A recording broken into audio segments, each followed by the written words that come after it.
इसी तरह दोस्तों उम्मीद करता हूं कि आप सब अच्छे होंगे, स्वस्थ होंगे और सुरक्षित होंगे।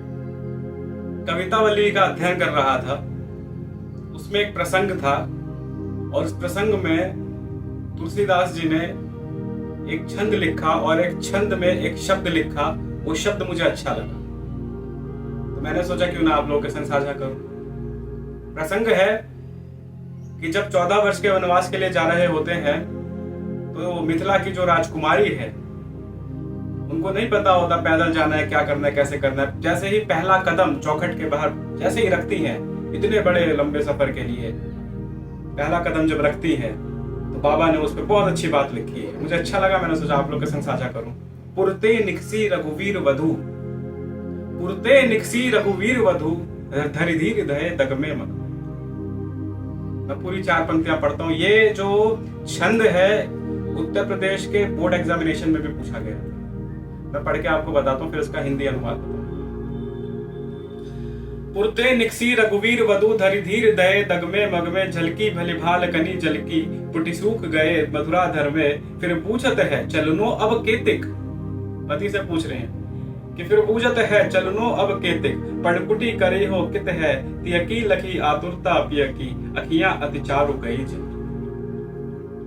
पुरते निकसी रघुवीर वधु, जब पहला कदम रखती है बाहर तो पहला कदम रखने के बाद ही जो है वो धैर्य के साथ रखती है। जैसा इसमें कहा गया कि धरि धीर दहे दगमे मगमे, पहला कदम धैर्य के साथ रखती है। और ये सीखना चाहिए हमें, शांति का जो प्रतीक सीता, उनसे हमें सीखना चाहिए। जब भी आप किसी बड़ी चुनौती के लिए निकलते हैं, किसी बड़े सफर के लिए निकलते हैं, तो आपको अपना कदम धैर्य के साथ रखना चाहिए।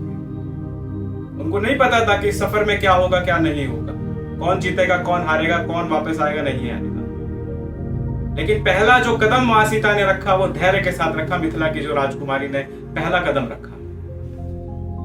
झलकी भली भाल कनी जलकी, पुटि सूखी गए मधुरा धर।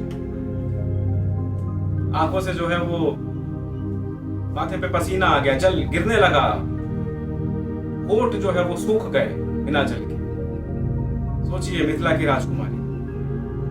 फिर पूछत है चलनो अब केतिक, पति से पूछ रही हैं कि अभी कितना चलना है।